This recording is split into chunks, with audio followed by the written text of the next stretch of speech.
प्रणम्य परमात्मानं सिद्धं त्रैलोक्यवन्दितम्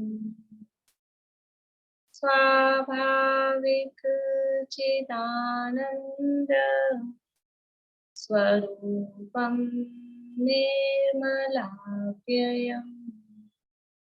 शुद्ध जीवादि द्रव्याणां देशिकं च जिनेश्वरम् द्रव्य संग्रह सूत्राणां वृत्तिं वक्षे समाश्रितम् जीवमजीवं दवम् जिनवरवस्येन जेन नेत्रेक्षं देविन्दुबिन्दुवन्दं वन्दे तं सर्वदा शिरसा कहे जीव अजीव जिनवर वृषभ लोक में वे वंद्य सुरपति वृंद से वंदन कर जो।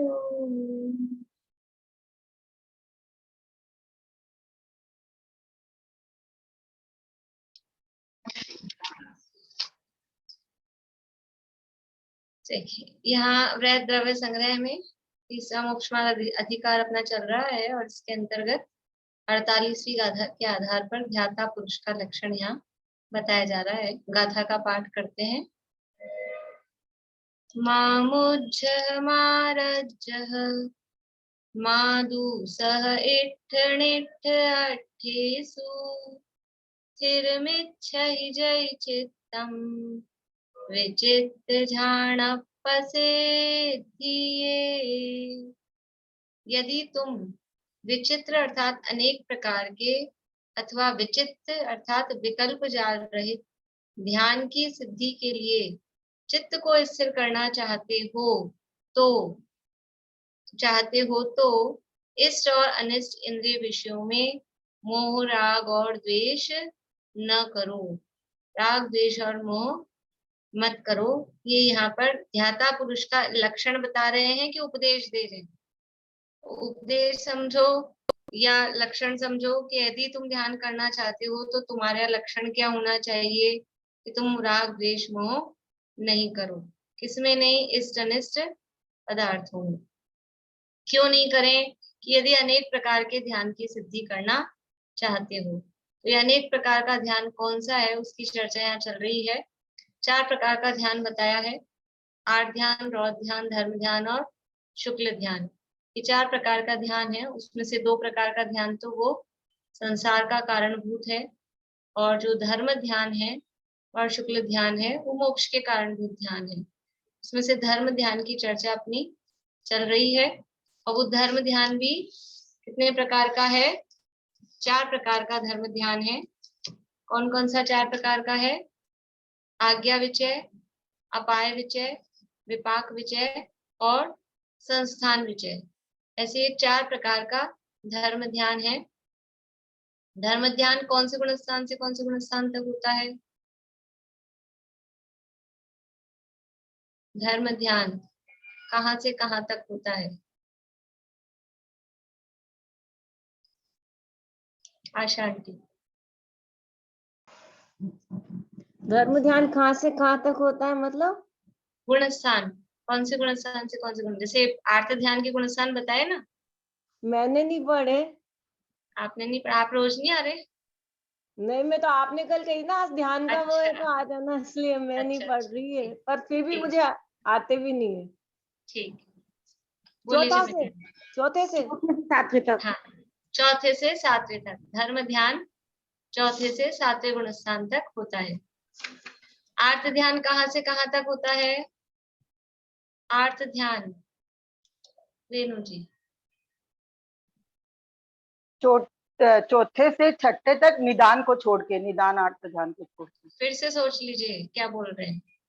ओ पहले से पहले से पहले से छठे छठे तक गुणस्थान। निदान आर्त ध्यान को छोड़ हाँ, के। आर्त दिमाग अभी ध्यान, बहुत हाँ, आर्त ध्यान 1 से 6 गुणस्थान तक होता है, लेकिन जो निदान नाम का आर्त ध्यान है वो छठे गुणस्थान में नहीं होता है। बाकी के 3 आर्त ध्यान वो पाए जाते हैं।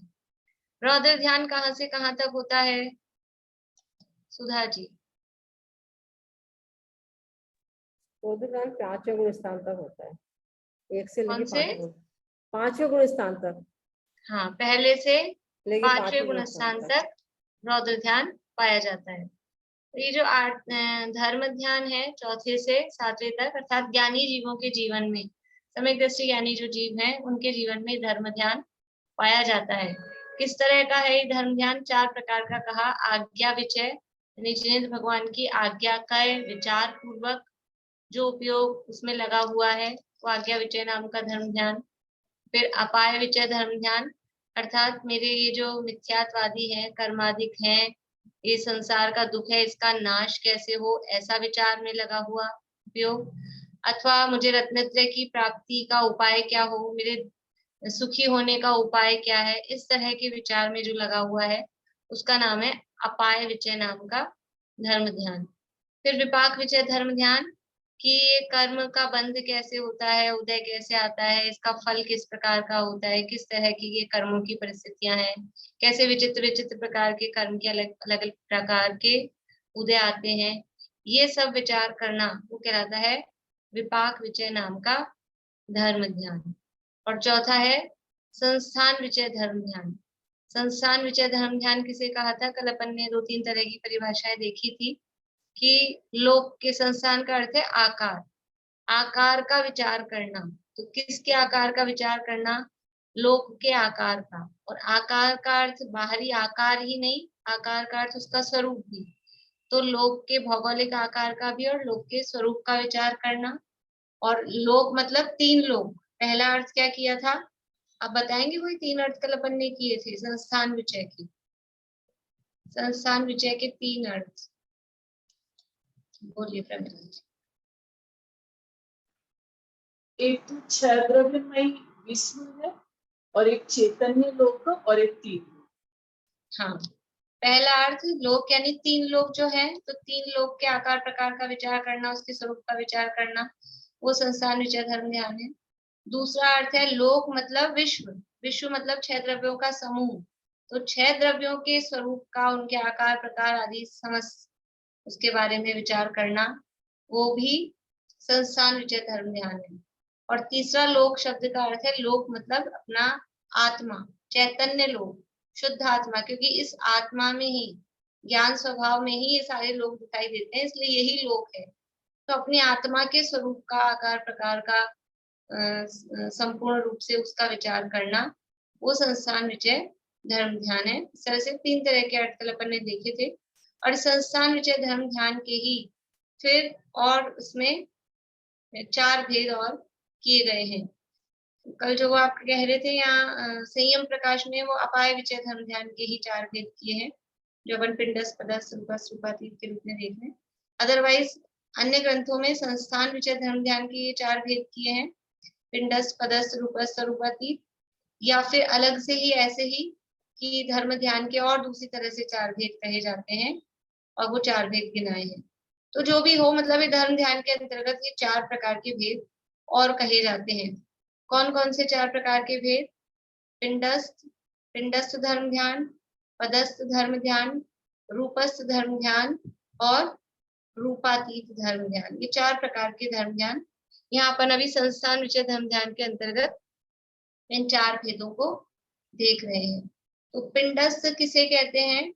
पिंड मतलब ये शरीर, और इस शरीर में स्थित पिंडस्थ, पिंड में जो स्थित है वो, देखो पिंड शब्द के भी अर्थ 2 तरह से किए जाते हैं। एक पिंड शब्द का अर्थ शरीर किया जाता है, और एक पिंड शब्द का अर्थ आत्मा भी किया जाता है। तो हम क्या अर्थ, जैसे अक्ष शब्द होता है, अक्ष शब्द का अर्थ क्या होता है? अक्ष शब्द का अर्थ इंद्रियां भी होता है, और अक्ष शब्द का अर्थ आत्मा भी होता है। अब जहां जो अर्थ लगता हो, ऐसा नहीं जहाँ आत्मा लगाना हो वहाँ इंद्रियां लगा दे, इंद्रियां लगाना हो वहाँ आत्मा लगा दे, ऐसा नहीं। तो ऐसे ही वो पिंड शब्द का अर्थ कहीं आत्मा भी किया जाता है और कहीं शरीर भी किया जाता है। तो यहाँ पिंडस्थ मतलब कि यहाँ दोनों अर्थ अपन लगाएंगे। तो पहला पिंडस्थ मतलब पिंड यानी शरीर, इस शरीर में जो स्थित है, कौन है शरीर में स्थित? कि मैं शुद्धात्मा। तो इस शरीर रूपी पिंड में स्थित जो शुद्धात्मा है, चैतन्य स्वरूपी आत्मा है, उस शुद्ध चेतना का, चैतन्य भगवान आत्मा का ध्यान करना, अनुभव करना, वो है पिंडस्थ धर्म ध्यान। ठीक है, ध्यान तो आत्मा का ही करना है, अर्थ जो भी लगाएं अपन। तो शरीर में स्थित आत्मा का ध्यान करें, अथवा जो पिंड रूप चैतन्य आत्मा स्थित है, मैं स्वयं हूँ, ऐसे अपने शुद्ध आत्मा का ध्यान करना, उसको पिंडस्थ ध्यान करें। तो ध्यान तो आत्मा का ही करना है, अर्थ जिस भी तरह से लगाएं। तो अपनी आत्मा का, अपने शुद्ध आत्मा का चैतन्य स्वरूप से ध्यान करना, या शरीर रूपी पिंड में स्थित अपनी शुद्धात्मा का ध्यान करना, वो पिंडस्थ नाम का धर्म ध्यान है। शरीर रूपी पिंड में स्थित अपनी शुद्ध आत्मा का ध्यान करना, वो पिंडस्थ धर्म ध्यान है।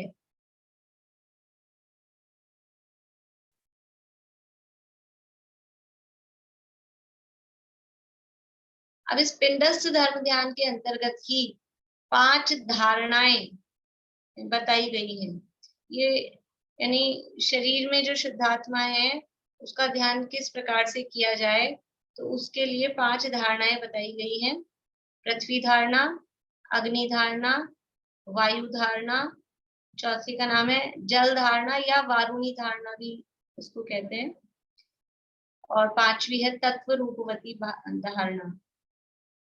इस तरह से 5 धारणाएं बताई गई है। तो कल अपन ने देखा था, ये रत्नकरण शावकाचार्य में भी दिया हुआ है, आप लोग अगर वहां से देखना चाहें तो ये पेज नंबर है रत्नकरण शावकाचार्य में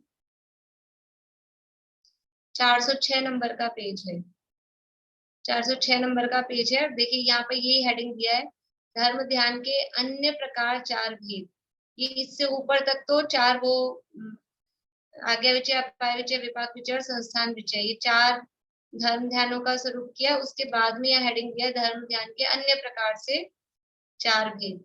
तो ज्ञानार्णव आदि ग्रंथों में पिंडस्थ पदस्थ रूपस्थ और उपाधि के 4 प्रकार के ध्यान मिलते हैं। देखिए यहीं से पढ़ लेते हैं। पृथ्वी धारणा, पृथ्वी संबंधी पार्थिवी धारणा का स्वरूप वर्णन करते हैं। इस मध्य लोक समान गोल एक राजू के विस्तार वाला क्षीर समुद्र का विचार करना, यानी इतना बड़ा समुद्र का विचार, अब ध्यान में बैठना है और ऐसा विचार करना है कि जितना बड़ा मध्य लोक है एक राजू वाला, उतना बड़ा एक क्षीर समुद्र है।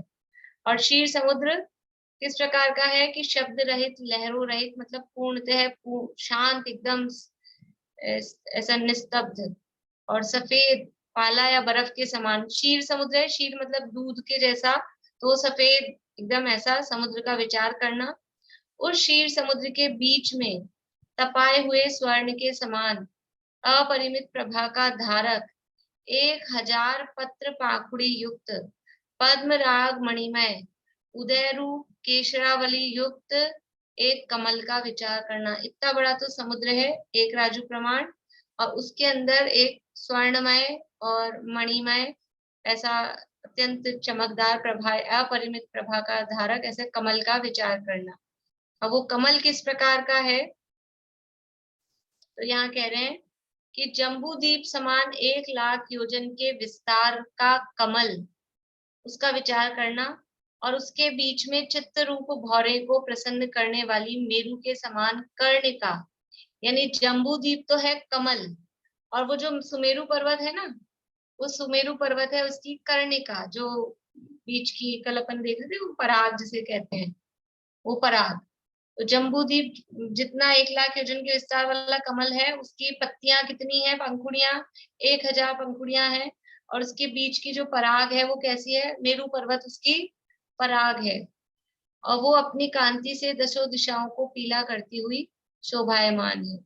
उस कर्णिका के बीच में शरद ऋतु के चंद्रमा की कांति के समान उज्जवल उच्च एक सिंहासन पर आप यानी मैं सुखरूप राग द्वेष रहित संसार में उत्पन्न कर्म समूह को नष्ट करने में उद्यमी बैठा हुआ हूँ।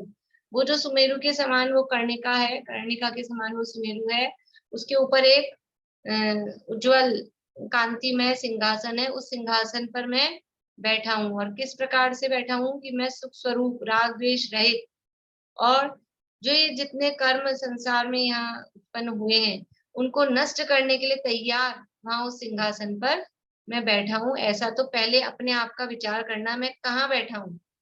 मैं अपने इस घर में नहीं बैठा हूँ, मैं कोई इतनी सी कुर्सी पे नहीं बैठा हूँ, मैं कहाँ बैठा हूँ कि पूरा मध्य लोक जितना तो वो समुद्र है, क्षीर समुद्र, उसके बीच में जम्बूद्वीप जितना एक इतना बड़ा कमल है और उसकी जो सुमेरु पर्वत रूपी जो वो कर्णिका है उसके ऊपर एक सिंहासन है, वहां पर मैं बैठा हूँ। ये तो हुई पृथ्वी धारणा, है ना, ये पृथ्वी धारणा है। और वहां बैठ के क्या विचार करना है वो भी यहाँ बता रहे हैं। एक उज्जवल क्षोभ रहित शब्द रहित मध्यलोक के बराबर विस्तार वाले क्षीर समुद्र के बीच में जम्बूद्वीप के बराबर तपाए हुए स्वर्ण के समान कांति का पुंज पद्म राग मणिमय केसरिया 1000 पंखुड़ी का एक कमल है। उस कमल के बीच में मेरु समान महाकांति की पुंज कर्णिका है। उस कर्णिका के बीच में शरद के चंद्रमा के समान कांति का पुंज उन्नत एक सिंहासन, उसके ऊपर बीच में क्षोभ रहित राग द्वेष रहित कर्म का नाश करने में उद्यमी निश्चल बैठा हुआ अपने आत्मा का विचार करना, वह पार्थिवी धारणा है। मतलब ऊपर वाली ही बात थी लेकिन इसको परिभाषा के रूप में यहाँ पर बताया। पार्थिवी धारणा किसे कहते हैं, तो ये इतनी सारी 6 लाइनें हैं, किसे कहते हैं ये पूरी बातें, उसका नाम है पार्थिवी। पार्थिवी मतलब पृथ्वी से रिलेटेड है, तो वो समुद्र है, कमल है, ये सारे जो विचार किए पृथ्वी से रिलेटेड है, इसलिए पार्थिवी धारणा। इसके बाद में अग्नि धारणा, आग्नेयी धारणा भी इसको कहते हैं या सरल शब्दों में अग्नि धारणा भी कहते हैं। फिर क्या विचारना है, पार्थिवी धारणा का जब दृढ़ अभ्यास हो जाए तब उस स्फटिक मणिमय सिंहासन में बैठे हुए अपने नाभि मंडल में मनोहर 16 उन्नत पत्ते वाला एक कमल का विचार करना। यानी हम वहां बैठे हैं, मैं वहां बैठा हूँ और फिर मेरे नाभि मंडल में एक 16 पंखुड़ी वाला एक और कमल है, और उन्नत का मतलब है उसकी पंखुड़ियां ऊपर की तरफ खुली हुई है, ऐसा ऊपर की तरफ ही खुलती है नॉर्मली, तो वो ऐसा ऊपर की तरफ खुलने वाला वो कमल वहां है, 16 पंखुड़ियां हैं और उस कमल के एक एक पत्ते के ऊपर बैठी 16 स्वरों की पंक्तियां, यानी एक एक पत्ते के ऊपर एक एक स्वर लिखा हुआ है। अ आ ई उ ऊ री री ली री ए ऐ ओ औ अंग और अह। ये री और री एक से छपे हैं, री और री भी एक से छपे हैं, लेकिन एक छोटा री होता है, एक बड़ा री होता है। ऐसे एक छोटा री और एक बड़ा री, वो डबल मात्राएं होती है। इस तरह से 16 स्वर, इनको उस कमल के पत्तों पर ऐसे विचार करना कि 16 स्वर उन पे लिखे हैं। और उस कमल की कर्णिका में बैठा एक शून्य अक्षर रेफ बिंदु अर्ध चंद्राकार कलायुक्त, उसकी बिंदु में से कोटि कांति युक्त दिशाओं को व्याप्त करता हुआ है। यानी वो जो उसकी कर्णिका है कमल की, उस कर्णिका में वो अरहम कहा था, हम और अरहम और एक और कल अक्षर कहा था रीम,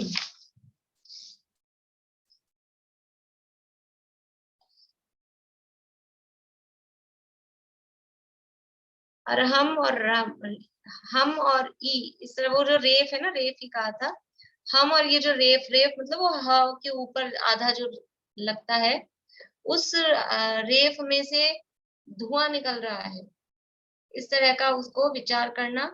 फिर उस मंत्र के रेफ से मंद मंद निकलता हुआ धूम विचार करना। पश्चात अग्नि के स्फुलिंग की पंक्ति का विचार करना। यानी उस कमल, वो जो कमल है 16 पंखुड़ी वाला, उसकी जो बीच की कर्णिका है, उस कर्णिका पर रेफ है, उस रेफ में से धुआं निकल रहा है, और वो धुआं भी किस तरह से मतलब वो घूम रहा है, इस तरह उसका विचार करना। उसके बाद महामंत्र के ध्यान से, महामंत्र मतलब महामंत्र मतलब क्या होता है? महामंत्र कौन सा मंत्र होता है? नमोकार महामंत्र। नमोकार मंत्र। महामंत्र मतलब नमोकार मंत्र। उसके बाद महामंत्र के ध्यान से उत्पन्न अग्नि की ज्वाला का समूह ऊंचा उठता हुआ जानकर अपने हृदय स्थान में बैठा अधोमुख 8 कर्म में 8 पंखुड़ी के कमल को जला दे। इसके ना कहीं कहीं मेरे पास एक किताब है सामायिक पाठ की, उसमें से चित्र भी बने हैं किस तरह का विचार करना। तो ये अपने नाभि स्थान में एक कमल हमने ऐसा बनाया हुआ है, इस तरह का विचार करना, और हृदय स्थान में एक उल्टा कमल। यहाँ ये जो कमल है नाभि स्थान में 16 पंखुड़ी वाला, उसके बीच में से धुआं निकल रही है, और ये एक हृदय स्थान में उल्टा कमल है 8 पंखुड़ी वाला। और उस 8 पंखुड़ी में एक एक पंखुड़ी पे क्या है, एक एक कर्म का नाम लिखना, मतलब एक एक कर्म का प्रतीक एक एक पंखुड़ी है। अब ये जो धुआं उठ रहा है नाभि वाले कमल में से, वो धुएं से वो क्या हो रहा है, वो ऊपर वाला जो कमल है अधोमुख मतलब उल्टा, वो कमल जल रहा है। वो कमल जल रहा है मतलब वो 8 कर्म जल रहे हैं। नीचे वो अग्नि धारणा है ना, अग्नि का विचार से, अग्नि के माध्यम से हम कर्मों को जला रहे हैं, इस तरह का हम विचार कर रहे हैं। तो नाभि में से धुआं उठा है, और यहाँ जो कर्म है उन कर्मों को वो धुआं जला रहा है।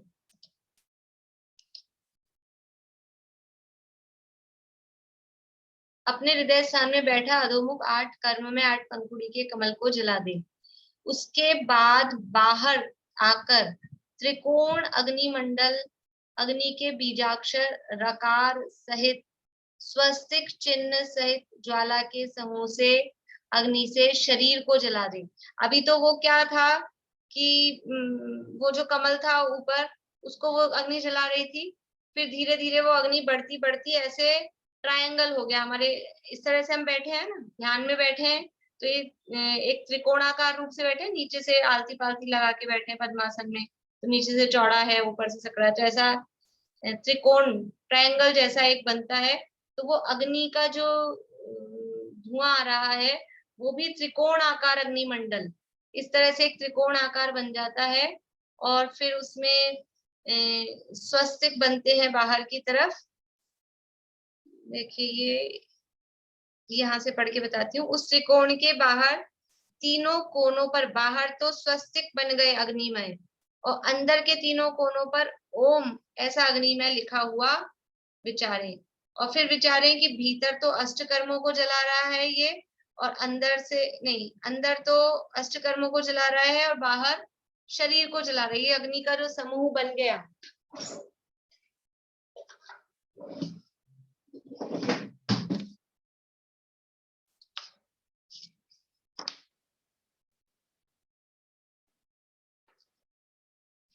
जैसे समझ लीजिए कि ये इस तरह से ये ध्यान में बैठे है, ये इस तरह की आकृति है ना, ध्यान में बैठे हैं। तो अब यहाँ पर ये कमल, यहाँ नाभि स्थान में एक कमल है, और ये हृदय स्थान में उल्टा कमल है। यहाँ से ये अग्नि निकली, तो ये अग्नि निकल रही है, और फिर ये बाहर फैल के इस तरह से ये त्रिकोणाकार हो गई है। ठीक है, ये त्रिकोणाकार हो गई है। अब यहाँ बाहर की तरफ ये स्वस्तिक बन गए हैं, अग्नि के ही स्वस्तिक बन गए हैं, और अंदर की तरफ ओम बन गए हैं अग्नि के, ऐसा विचार करें। और ये अंदर से तो किसको जला रही है, अंदर तो ये कर्मों को जला रही है ये जो अग्नि निकली, और बाहर से शरीर को भी जला रही है। ये जो शरीर है ना, इस शरीर को भी ये अग्नि जला रही है,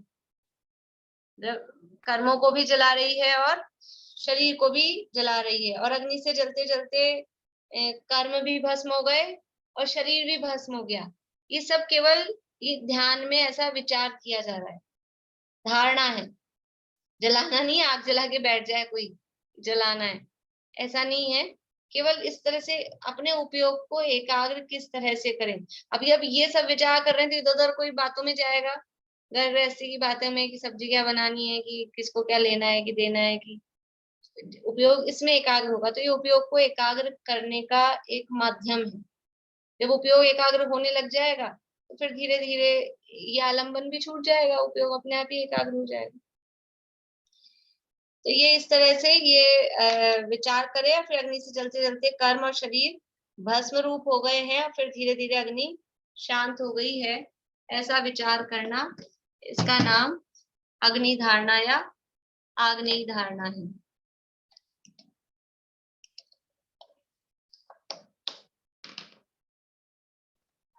ये हो गया, शरीर को अग्नि में करके जला दिया, फिर जलाने योग्य कुछ नहीं रहा, तब अग्नि धीरे धीरे स्वयं शांत होकर शीतल हो जाती है।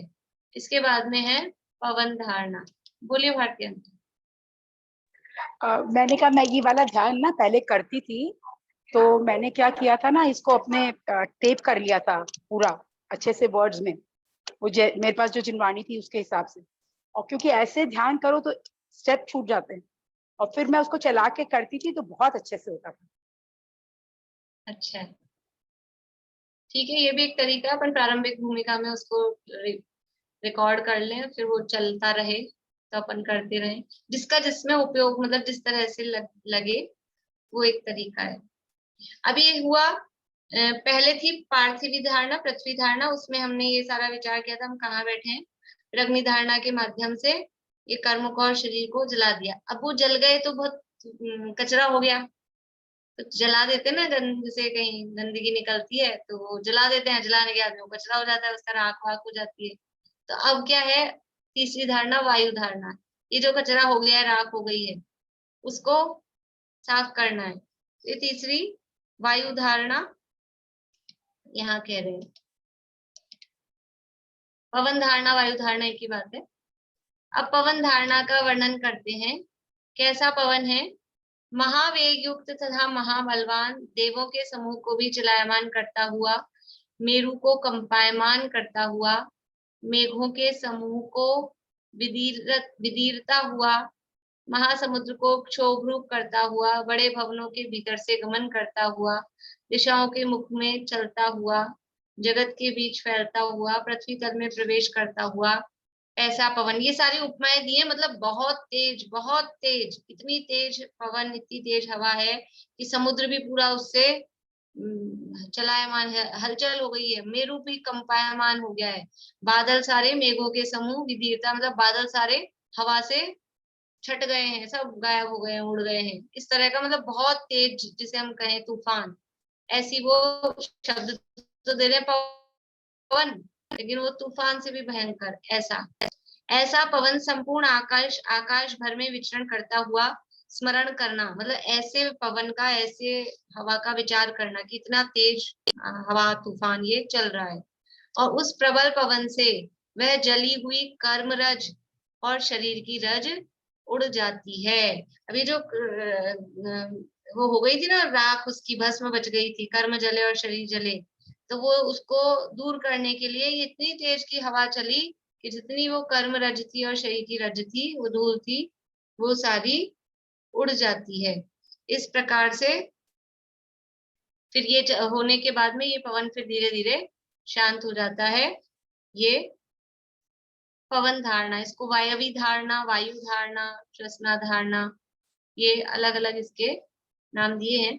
और इसमें इस तरह का भी आता है कि वो हवा चलती चलती एक गोल घेरा बन गया है, और उसमें वो मंडल मतलब ऐसे घेरा सा बन गया है उस हवा का, और उसमें जैसे हवा चलती है, तेज हवा चलती है, तो उसकी क्या साउंड आती है, साए साए, मतलब इस तरह की साउंड बोलते हैं ना, बहुत जोर जोर से हवा चल रही है तो साए ऐसी आवाज आती है उसकी, हवा की, तूफान की। तो ऐसा वो स्वाय स्वाय, या फिर स्वाहा शब्द भी इसको समझ सकते हैं, वो सब उड़ रहे हैं ना कर्मरज, तो वो ऐसे सब जगह वो गोल घेरा बन गया है, और उस गोल घेरे में सब जगह स्वाय स्वाय स्वाय स्वाय ऐसा लिखा हुआ है। इस प्रकार का भी इसमें ये दिया है। देखिए यहाँ से मैं पढ़ के बताती हूँ कि मेरे चारों तरफ एक गोल मंडल बना लिया गया है इस हवा के द्वारा, और घेरे में यानी मंडल में 8 स्थान पर स्वाय स्वाय वायु बीज लिखा है, और पूर्व ध्यान में आया हुआ भस्म समूह, यानी वो जो भस्म इकट्ठी हो गई थी, वो प्रबल वायुमंडल ने तुरंत उसको उड़ा दिया है। इस प्रकार वायु का चिंतन करें और फिर वायु स्थिर हो गई है और फिर उसको धीरे धीरे वो शांत हो गई है, इस तरह का चिंतन करना। ये वायवी धारणा या वायु धारणा या पवन धारणा, 2-3 शब्द इसके मिलते हैं, सब एक ही बात है। अब क्या हुआ देखो, हवा से उड़ तो गई, लेकिन फिर भी अपन क्या करते हैं घर में, अभी अभी तो आंधी के दिन चल ही रहे हैं, तो झाड़ू लगाने से काम हो जाता है क्या? झाड़ू लगाने से वो धूल तो हट जाती है, फिर क्या करते हैं, बस बैठ जाते हैं। पोछा भी लगाना पड़ता है। और दिवाली वाली जो स्पेशल सफाई करनी हो तो पोछा नहीं लगाते, फिर क्या करते हैं, धुलाई करते हैं। धुलाई में और पोछे में क्या फर्क होता है कि वो धुलाई से बिल्कुल कोने कोने तक की बिल्कुल जो बारीक भी धूल होती है ना, कुछ भी वो सब निकल जाती है। पोछे में तो फिर भी वो रह जाए थोड़ी सी। तो अब ये धूल उड़ा तो दी हमने, पहले तो जला दिया कचरा, अब जलाने के बाद में उड़ा दी उसकी धूल सारी भस्म, लेकिन फिर भी अच्छे से सफाई करनी है तो क्या करना पड़ेगा, धुलाई करनी है। धुलाई करने के लिए क्या चाहिए, पानी चाहिए। तो अब अगली धारणा है जल धारणा या वारुणी धारणा। वारुणी का मतलब भी है वो बरसात हो गई है ना मेघों की, उसको वारुणी कहते हैं, या जल धारणा भी उसका शब्द मिलता है। देखिए वारुणी धारणा, वारुणी धारणा में मेघ के समूह से व्याप्त आकाश का विचार करना। अब बहुत बड़ी बड़ी जगह हो तो उसको कैसे धोए, अपना छोटा मोटा कमरा सा हो, रसोई हो, तो उसको तो अपन धो ले पानी भर के। अब बहुत बड़ा मैदान है, वो कैसे धुलेगा, वो बाल्टियों से तो होने वाला नहीं है, उसके लिए क्या है, बारिश चाहिए। तो इतनी धूल अपने हुई थी, ये कर्मरज और शरीर की रज, तो उसके लिए क्या चाहिए, घनघोर बरसात, उसकी सफाई के लिए। तो यहाँ वारुणी धारणा कही है, उसमें मेघ के समूह से व्याप्त आकाश का विचार करना। आकाश कैसा है, बादल भरे हुए हैं घनघोर काले, ऐसा पूरा आकाश बादलों से भरा है। कैसा है मेघ, इंद्रधनुष और बिजली की चमक व महागर्जना सहित की बहुत बिजली चमक रही है, इंद्रधनुष बने हुए हैं, ऐसा वो आकाश है। अमृत से उत्पन्न सघन मोती के समान उज्जवल मोटी धार से निरंतर बरसता हुआ स्मरण करना। वो बिजली चमक रही है और वो बादल बादल बरसने लगी, और कैसी धारा, पतली धारा नहीं, बूंदाबांदी नहीं, मूसलाधार मोटी धार से निरंतर बरसता हुआ स्मरण करना। उसके बाद वरुण बीजाक्षर से चिन्हित तथा अमृत में जल से भरे हुए आकाश में व्याप्त होते अर्ध चंद्र के आकार के वरुणापुर का विचार करना। ये वारुणी धारणा है ना, तो इसमें वरुण ये कोई बीजाक्षर है मंत्र का, उससे चिन्हित और कोई जल से भरे हुए, ऐसा आकाश में जल भरा हुआ है, पानी बादलों में भरा हुआ है, ऐसा अर्ध चंद्र के आकार का वरुणापुर। उस वरुणापुर का मतलब वरुण मंडल, मतलब जल मंडल, अर्ध चंद्र के आकार का वो जल मंडल, मतलब वो पानी भरे हुए जो बादल है वो हुआ जल मंडल, उसका विचार करना। उस अचिंत्य प्रभाव रूप दिव्य ध्वनि रूप जल के द्वारा शरीर व कर्मों को जलाने से उत्पन्न हुई, पवन के उड़ाने से शेष रही समस्त रज को प्रक्षालित करता हुआ स्मरण करना। यानी उस जल के द्वारा क्या हुआ कि वो शरीर और कर्म को जलाने से उत्पन्न जो धूल रज उत्पन्न हुई थी और वो पवन से उड़ा दी गई थी, लेकिन फिर भी जो शेष रह गई थी उस समस्त रज को प्रक्षालित, यानी वो उसने धो दिया है, साफ कर दिया है, ऐसा विचार करना। इसमें और ऐसा है कि ये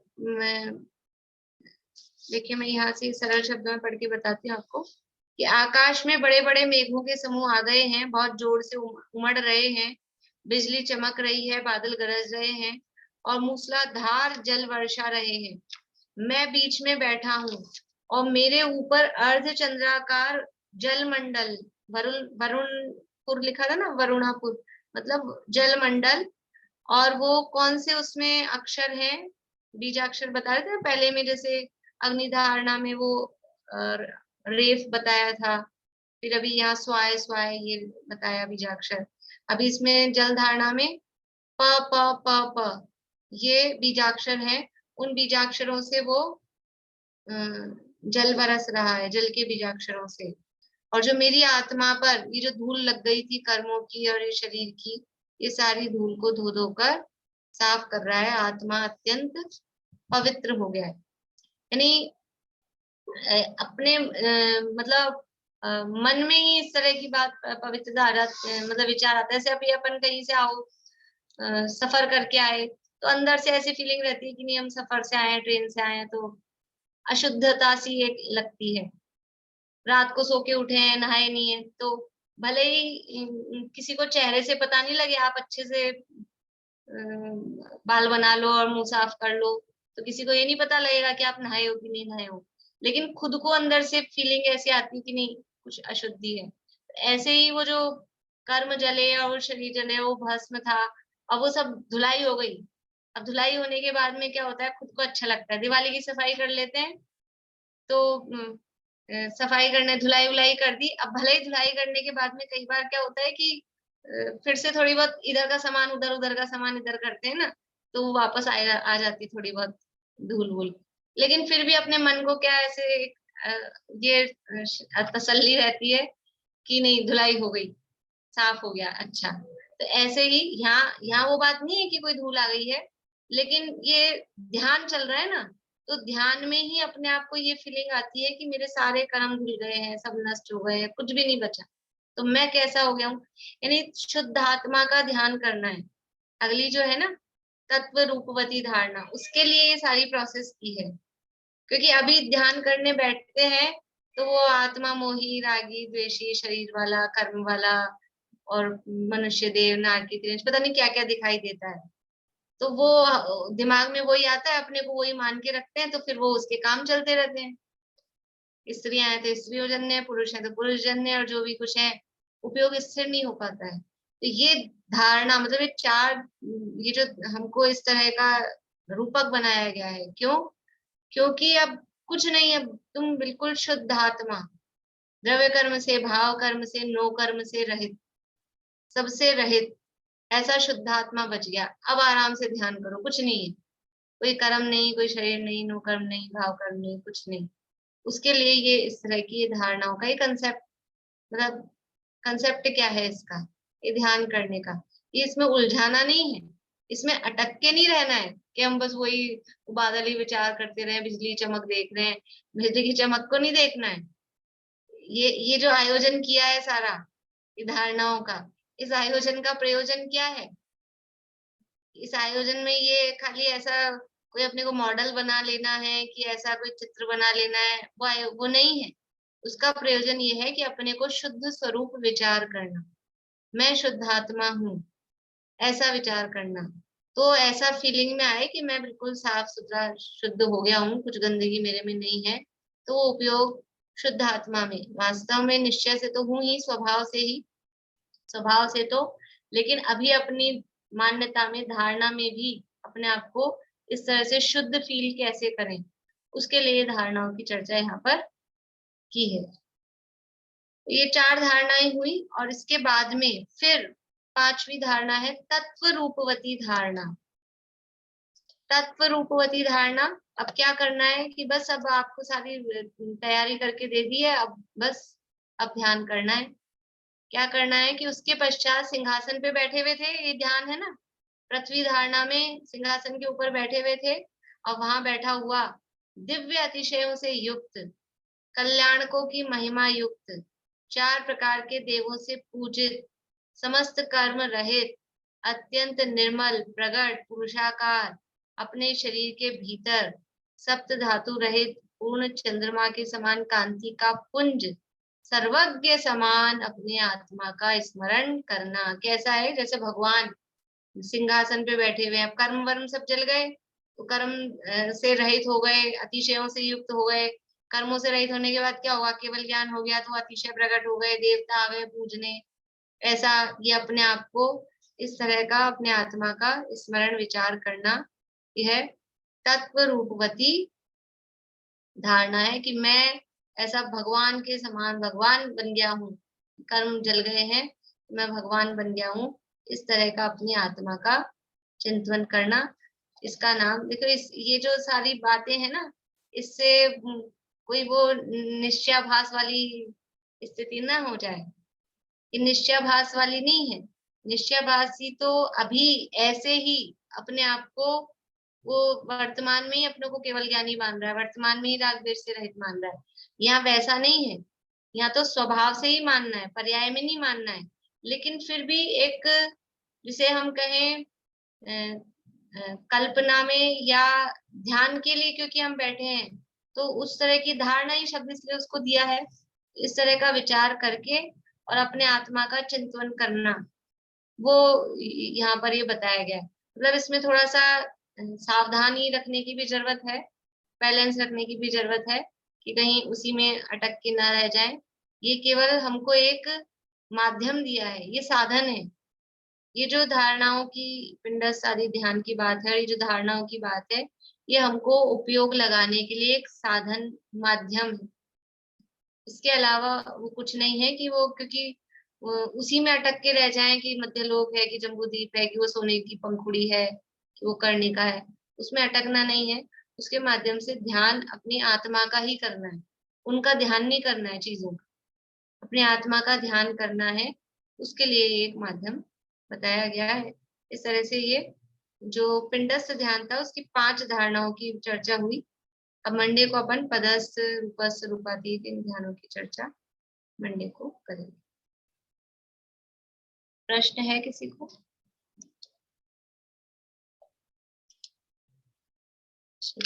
जय श्री